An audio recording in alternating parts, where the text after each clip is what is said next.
Hello and welcome to Computerology Academy. और आज हम लोग डिस्कस करेंगे ब्लॉकचेन टेक्नोलॉजी के बारे में जो कि यूज़ होती है क्रिप्टो करेंसी में। तो पिछले कुछ लेक्चर्स में हमने देखा कि कैसे इंडिया ने तैयारी की है क्रिप्टो करेंसी को लॉन्च करने के, जो कि होगी CBDC, central bank digital currency.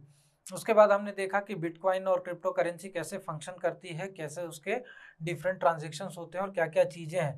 तो आज हम लोग देखते हैं कि ये क्रिप्टो करेंसी में जो ब्लॉकचेन टेक्नोलॉजी यूज होती है वो कैसे फंक्शन करती है। तो चलिए शुरू करते हैं। तो देखिए, सबसे पहली चीज क्या है कि जो ब्लॉकचेन टेक्नोलॉजी है वो बेसिकली यूज होती है रिकॉर्ड कीपिंग के लिए। और यहाँ पर रिकॉर्ड किस चीज का रखा जाता है, अगर क्रिप्टो करेंसी की बात करें तो डिफरेंट ट्रांजेक्शंस का, कि जो लेन देन हुआ वो कैसे हुआ, अभी कितना क्रिप्टो करेंसी किसके पास है, इन सब चीजों की जो रिकॉर्ड कीपिंग होती है वो ब्लॉकचेन टेक्नोलॉजी के थ्रू होती है। और इसी पे वर्क करता है जो बिटकॉइन का नेटवर्क है वो। और यहाँ पर ये जो ब्लॉकचेन टेक्नोलॉजी है ये डेटा को जो स्टोर करती है वो ब्लॉक्स में करती है। और उसके बाद एक एक ब्लॉक को, अलग अलग ब्लॉक को बनाने के बाद डेटा सेट का, और उनको एक साथ क्रोनोलॉजी में चेन कर देती है। तो क्रोनोलॉजिकल ऑर्डर में इसका अरेंजमेंट होता है। जैसे कि अगर हम लोग बात करें कि यहाँ से अगर स्टार्ट हुआ जो बिटकॉइन था उसका ट्रांजैक्शन, बिटकॉइन का ट्रांजैक्शन से स्टार्ट कब हुआ, 2009 में उसे इंट्रोड्यूस किया गया था और वहां से ये ट्रांजैक्शन चालू हुआ। और यहाँ पर जब से बना तो मान लीजिए कि ये पहला बिटकॉइन का जो स्लॉट था जहाँ पर कि सारे कॉइन्स थे जो सतोशी नाकामोटो ने लॉन्च किए थे मार्केट में।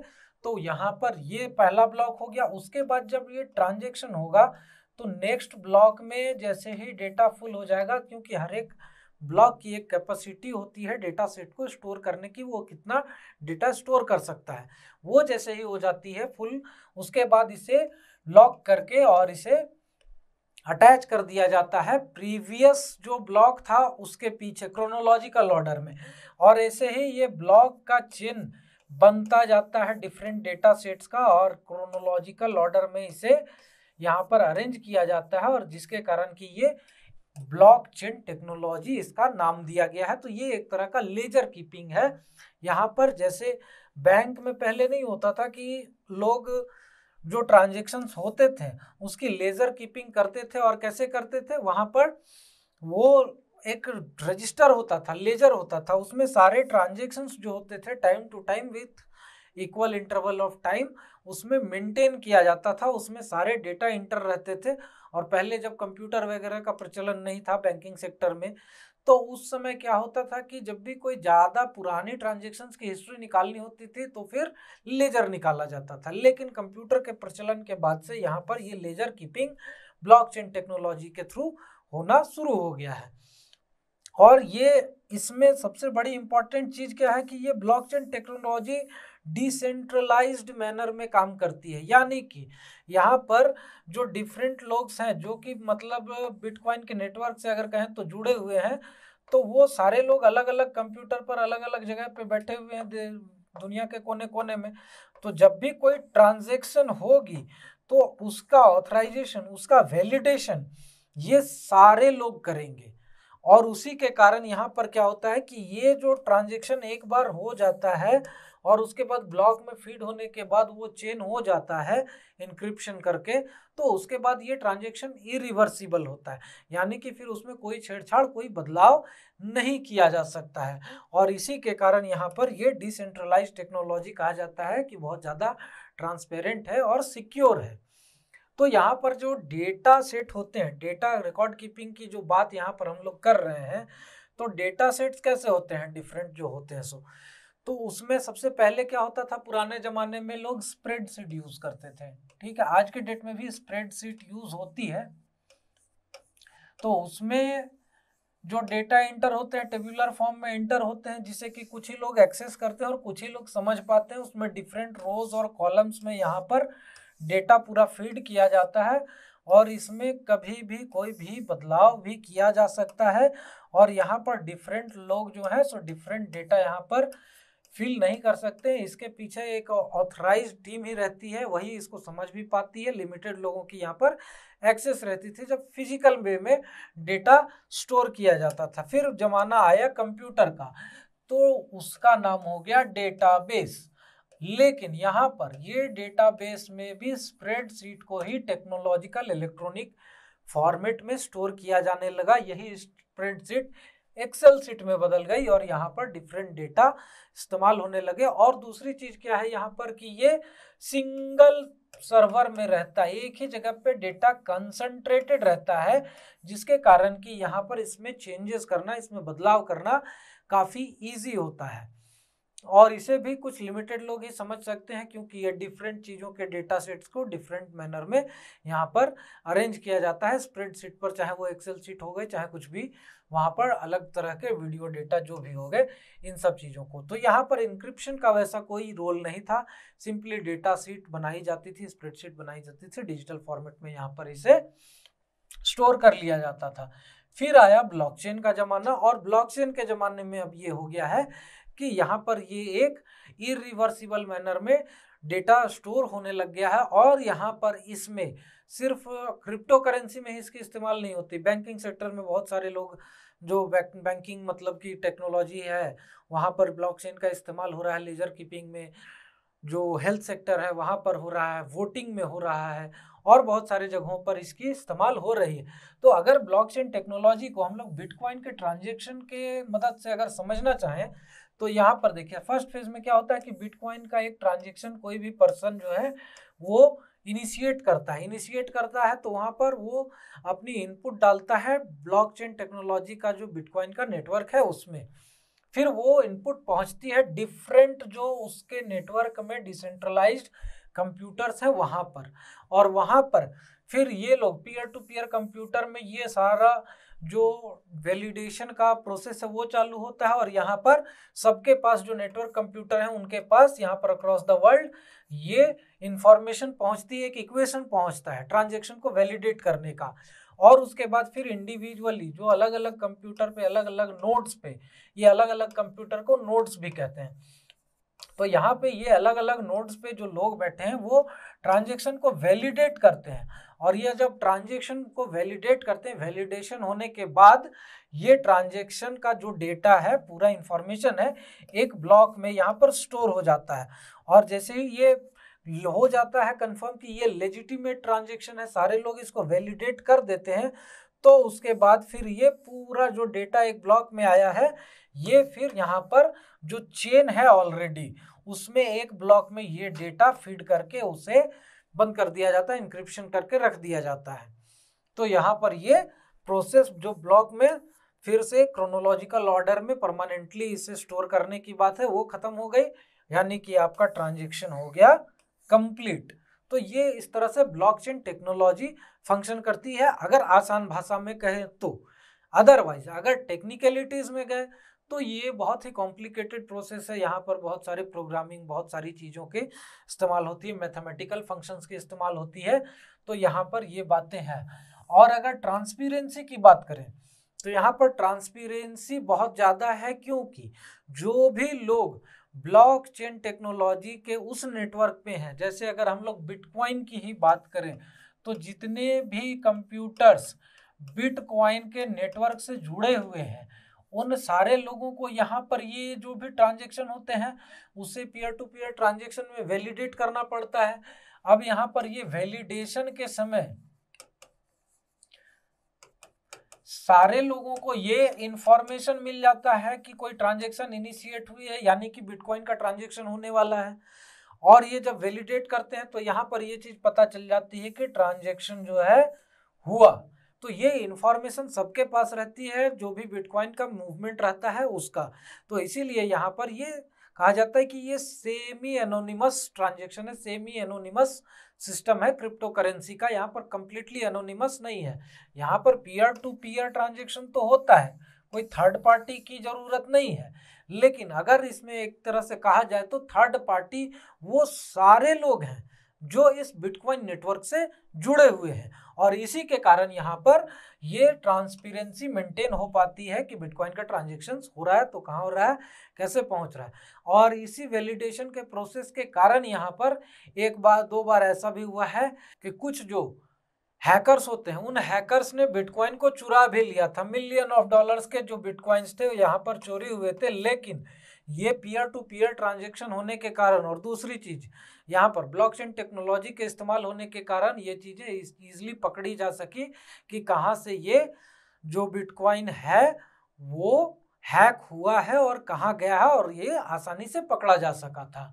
अब देखिए ब्लॉकचेन टेक्नोलॉजी कितना सिक्योर है। तो जैसा अभी हमने कहा कि यहाँ पर हैक हो चुका है, लेकिन उसके बाद भी इसकी सिक्योरिटी बहुत ज़्यादा है, क्योंकि यहाँ पर सबसे पहली चीज़ जो है कि ह्यूमन एरर के चांसेस बहुत कम है, क्योंकि सारे नोड्स पे जो कंप्यूटर हैं उन सबको एक सेम टाइप का डेटा को वैलिडेट करना पड़ता है। और ऐसा नहीं है कि यहाँ पर अगर एरर हुआ भी तो सारे लोग एक साथ एरर कर देंगे, तो यहाँ पर ह्यूमन एरर होने के चांसेस ही खत्म हो जाते हैं, क्योंकि यहाँ पर अगर एक कंप्यूटर से एरर हो, मैल फंक्शन हो, कुछ भी हो, दो से हो, लेकिन यहाँ पर सारे के सारे से ये चीज़ जो एरर है वो नहीं हो सकती। और दूसरी चीज़ यहाँ पर है क्या कि ब्लॉकचेन टेक्नोलॉजी का जो सिस्टम है उसका क्रोनोलॉजी का, क्योंकि यहाँ पर ये लीनियरली स्टोर्ड रहता है, तो कोई भी पर्सन यहाँ पर एक ट्रांजेक्शन कंप्लीट होने के बाद उसे रिवर्स नहीं कर सकता, उसके डेटा में चेंजेस नहीं कर सकता है,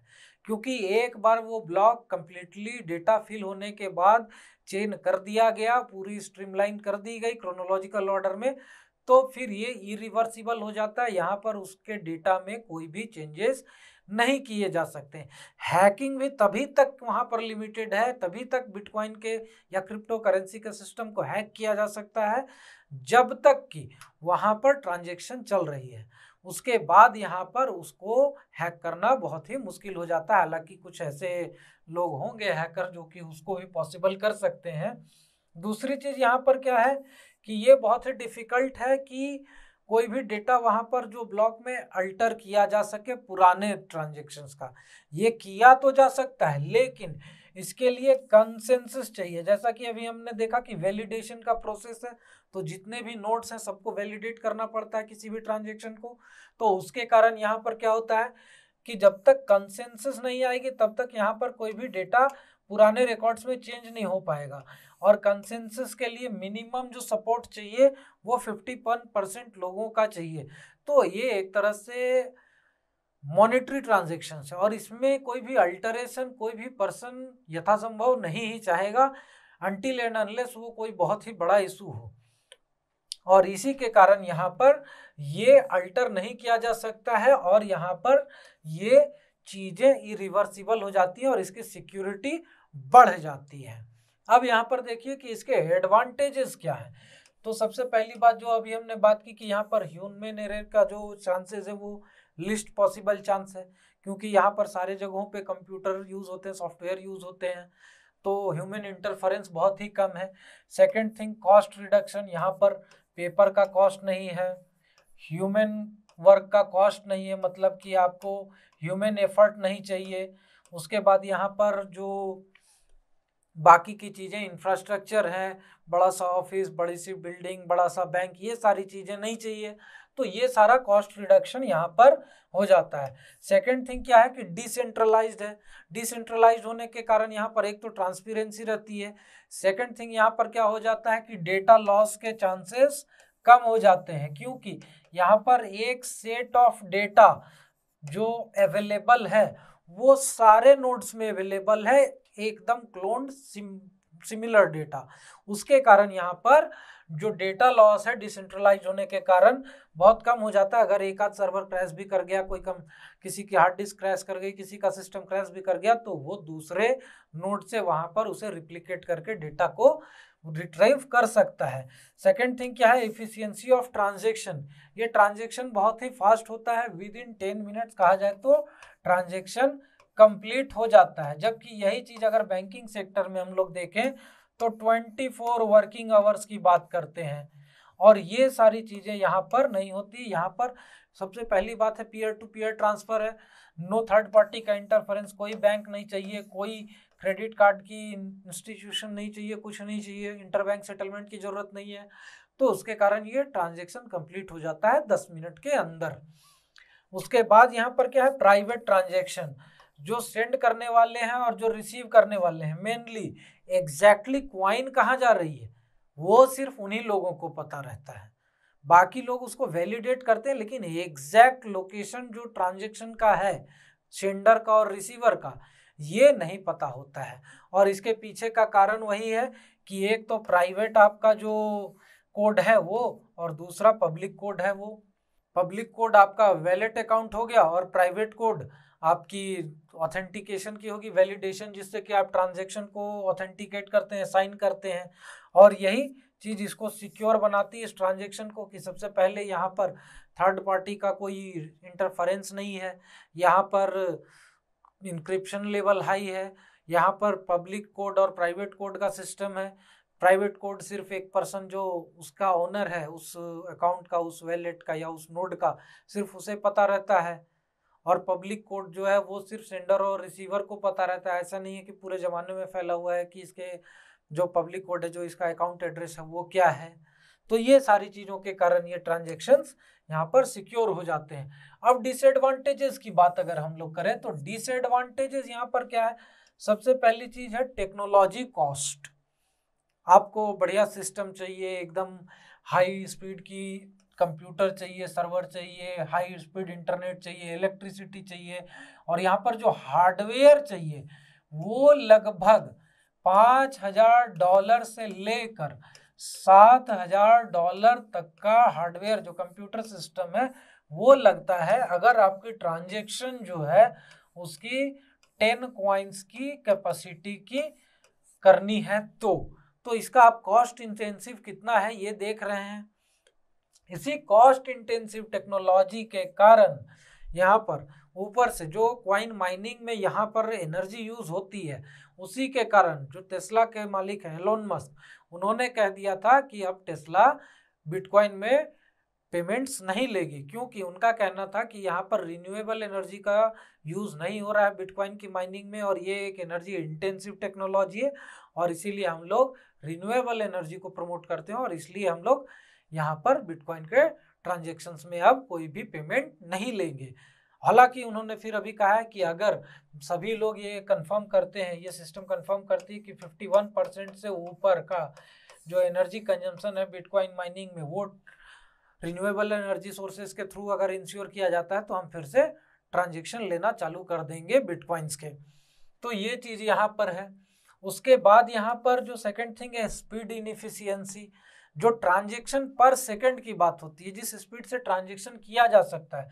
तो अगर यहाँ पर बिटकॉइन के ट्रांजेक्शन्स की बात करें तो यहाँ पर 7 ट्रांजेक्शन्स पर सेकंड हो सकते हैं। और यही चीज़ अगर हम लोग क्रेडिट कार्ड कंपनी एक वीज़ा उसकी बात करें तो यहाँ पर 24,000 ट्रांजेक्शन्स पर सेकेंड हो सकती है वीज़ा कार्ड्स के पेमेंट सिस्टम के थ्रू। तो देख रहे हैं कितना बड़ा डिफरेंस है, बहुत ही ज़्यादा यहाँ पर ये इनएफिशिएंसी है स्पीड के मामले में। उसके बाद यहाँ पर है इलीगल एक्टिविटीज़, जैसे कि इसकी सेमी एनोनिमिटी होने के कारण प्लस टेक्नोलॉजी इंटेंसिव होने के कारण यहाँ पर टेरर ग्रुप्स हैं, ड्रग कार्टेल्स हैं, उसके बाद फिर ब्लैक मार्केटिंग में हो रही है इसके इस्तेमाल, मनी होर्डिंग में, मनी लॉन्ड्रिंग, बहुत सारी चीज़ों में ये बिटकॉइंस के ट्रांजेक्शन्स को यूज़ किया जा रहा है, इस टेक्नोलॉजी को यूज़ किया जा रहा है, जो कि बहुत ही इलीगल एक्टिविटीज़ हैं। और इसके पीछे का कारण ये है कि अगर कोई गवर्नमेंट इन्हें ट्रेस भी करना चाहती है तो फॉरेंसिक जांच के थ्रू ये ट्रेस तो किया जा सकता है कि ये कॉइन्स गए कहाँ, किसके पास पहुँचे, किस तरह से पहुँचे, लेकिन उसके पीछे जो टेक्नोलॉजिकल नो हाउ है वो बहुत ज़्यादा चाहिए। प्लस यहाँ पर ये भी मुद्दा है कि इसमें जो एनर्जी चाहिए, जो एफर्ट चाहिए वो भी बहुत ज़्यादा है। तो इसके कारण यहाँ पर ये इलीगल एक्टिविटीज़ के लिए एक फ्रूटफुल आइडिया बन जाता है कि बिटकॉइंस को इस्तेमाल किया जाए। और उसके बाद क्या है, रेगुलेशन। यहाँ पर कोई थर्ड पार्टी, कोई इंटरमीडियरी, कोई सेंट्रल अथॉरिटी कुछ नहीं है, ये आपसी सहमति से जब तक चल रहा है चल रहा है। किसी दिन क्रैश किया तो ये क्या होगा, इसका कहाँ पहुँचेगा, किसी को कुछ नहीं पता। न तो यहाँ पर कोई आरबीआई जैसी इंस्टीट्यूशन है, न तो यहाँ पर कोई फेडरल रिजर्व टाइप की इंस्टीट्यूशन है। तो ऐसा कोई गवर्नमेंट का बैकिंग नहीं है, कहीं पर ये मटेरियली रूटेड नहीं है ये कॉइन्स। तो इसके कारण ये एक तरह से स्पेक्यूलेटिव सिस्टम है, जो कि कब बर्स्ट आउट हो जाए, इसका जो बुल रन चल रहा है बिटकॉइन का अभी, ये कहाँ पर जाकर बंद हो जाए। क्योंकि अभी की बात करें तो अभी एक कॉइन का कीमत लगभग 26 लाख रुपए है इंडियन रुपीस में। और यही चीजें 2009-10 की बात करें तो 100-150 रुपये के आसपास चलती थी। तो ये कहाँ तक पहुंच चुका है ऑलरेडी देख रहे हैं। लेकिन ये कहीं मटेरियली रूटेड नहीं है, कोई फिजिकल असेट नहीं है। तो इसका कहाँ पर ये बुल रन रुकेगा, कैसे ये बस्ट हो जाएगा, ये इसका सिस्टम पूरा तो कुछ नहीं पता है। तो ये इशू यहाँ पर रेगुलेट नहीं होने के कारण क्रिएट हो सकता है। तो ये पूरी चीज़ें थी ब्लॉकचेन टेक्नोलॉजी के बारे में। और ऐसे इंफॉर्मेटिव वीडियोस के बारे में हमारे चैनल को सब्सक्राइब कर लें। हमारे वेबसाइट पर डिफरेंट कोर्सेज चल रहे हैं, उन्हें भी आप ज्वाइन करें। Thank you very much and have a nice day.